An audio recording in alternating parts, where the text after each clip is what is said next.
Bonjour à tous, ravi de vous retrouver pour un nouveau numéro de votre JT. Nous sommes le vendredi 22 avril. Tout de suite, les titres. Mercredi 20 avril a eu lieu le cross des 6e du collège Maryse Bastier. Nous étions sur place. Puis nous ferons un tour du côté du gymnase de Vazeilles qui a accueilli le tournoi interacadémique de volleyball auquel a participé l'équipe du lycée Hoche. Enfin, en mars, en bordure de la rue Paul-Fort, a ouvert l'aire d'agilité pour chiens Toutouland. Élise Hébert, éducatrice canin comportementaliste, l'a expérimenté pour Vélizy TV avec ses 3 chiens. Mercredi 20 avril s'est déroulé le grand cross des élèves de 6e du collège Maryse Bastier. Un cross dans la forêt, long de 2 km 300, d'un côté les garçons, de l'autre les filles. Mais alors, qui est arrivé en tête? C'est ce que nous allons découvrir tout de suite. Les derniers échauffements, les dernières consignes. À la fin de l'échauffement, je vous réexplique la course parce que si je le fais avant, vous allez oublier. Donc là, on fait l'échauffement, personne se place, on est tranquille, il n'y a pas de niveau, il n'y a pas de VMA, il n'y a rien, d'accord? Et c'est parti pour une course de plus de 2 km à travers la forêt. Divisés en 2 groupes, d'un côté les filles, de l'autre les garçons, et à chaque fois une belle bande de supporters. Mercredi, plus d'une centaine d'élèves de 6e du collège Maryse Bastier se sont confrontés au mythique cross, une course qui a bien fait souffler ces jeunes élèves. Ce cross, plutôt bien déroulé dans l'ensemble. Le parcours était peut-être un peu loin sur la durée. À la fin des courses, chez les garçons, c'est Romain qui arrive en tête. Je crois que j'ai commencé un peu fort quand même au début, mais sinon ça allait. Et chez les filles, c'est Zara qui a franchi la ligne d'arrivée en premier. C'était dur parce qu'elle était longue, mais sinon c'était facile, il faut juste croire. Une matinée sportive et ensoleillée où chacun s'est encouragé jusqu'à la dernière foulée et une fierté d'y être arrivé. J'ai terminé 5e, j'étais en but dans le podium des 3 premiers, mais 5e c'est pas mal.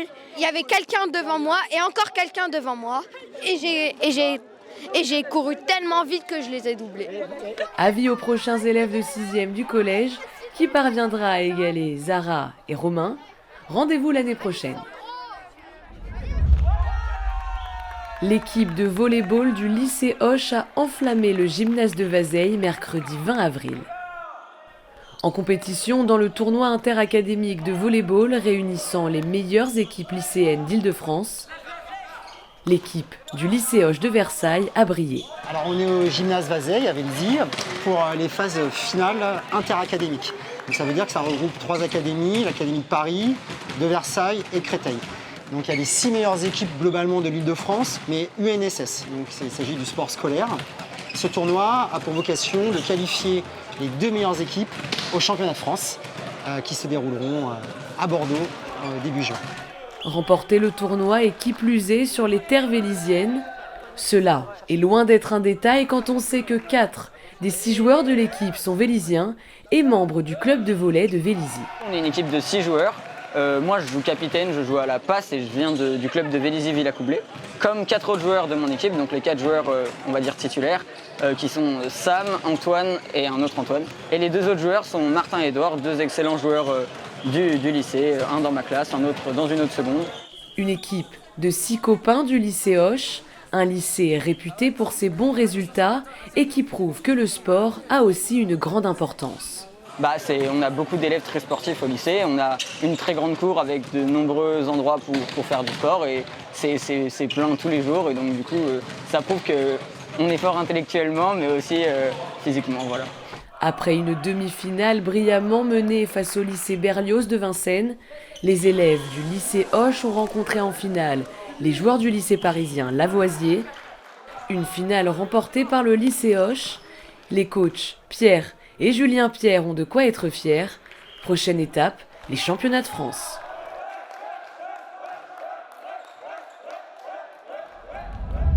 L'aire d'agilité toutoulante comprend de nombreux équipements, dont un saut d'obstacles, une bascule, un slalom et 2 tunnels, démonstration des bons usages du parc et des agrès avec une comportementaliste canin, un reportage signé Aurore Gorlier. Donc là, on va rentrer dans le Toutouland. Et donc il y a déjà un autre chien, donc on va rester pour l'instant en laisse et déjà demander à la dame comment se comporte son chien. Remettre peut-être son chien en laisse, ou s'il est vraiment un bon rappel, dans ce cas-là, moi je vais faire mon petit tour avec Balto, le temps qu'il sente un petit peu les odeurs, et après on verra au niveau de la présentation. Donc là je le lâche parce que c'est bon. Donc là, en fait, il est en train de lui dire calme-toi. Calme-toi. C'est bon, Balto? C'est bon. Et une fois que les présentations sont faites, après, tout va bien. Quand les chiens ne se connaissent pas, il ne faut pas trop de chiens. Donc vous imaginez, là, s'il y a 10 chiens qui sont comme ça en train de courir dans le parc, ça fait beaucoup. Du coup, d'avoir un espace clos comme ça, ça permet de socialiser les chiens, ça permet de rencontrer du monde, de pouvoir sécuriser son animal et puis en plus de pouvoir travailler un petit peu sur les agrès qui ici ils sont proposés. On va faire un petit peu d'agilité. On va travailler. Donc le slalom c'est bien pour la mobilité du chien. On peut l'accompagner avec une petite friandise comme ça. Tac, tac, tac. Oui, ça c'est bien mon chien. Pour les sauts, il vaut mieux commencer par une hauteur basse. Balto, saute. Oui. On peut faire du pas bouger aussi avec cet exercice. Assis.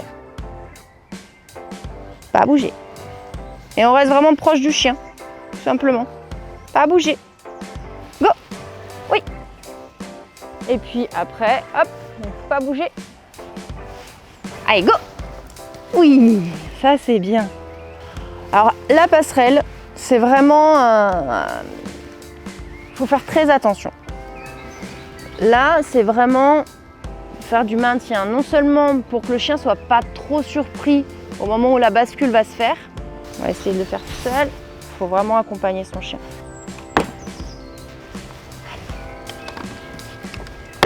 Voilà. Là, on a bien vu, au bout de la 4e, 5e fois, qu'il a appréhendé un peu différemment cette bascule. Voilà. Il est vraiment allé jusqu'au bout. Voilà. On est sur un tunnel. Très bien. Donc, petite chose. Certains chiens, ils n'aiment pas trop passer sous des tunnels. Hein. C'est pas forcément quelque chose...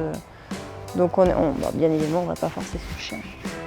Mais positiver cet espace clos en tout simplement en jetant des friandises dedans. Donc là, il recule. Voilà, hop, après on jette de plus en plus loin. Tac, Balto, assis, pas bouger. Go! Oui! Toujours y aller étape par étape. On va avoir envie qu'il passe directement les 2 tunnels d'un coup, mais en fait, plus on y va progressivement, plus on a de chances qu'après il le fasse. C'est pas la voie ferme ou quoi que ce soit qui fera qu'il écoutera plus ou moins, mais en tout cas, c'est plus ce qu'on a envie de créer avec son chien, quoi. C'est un appel au jeu en fait.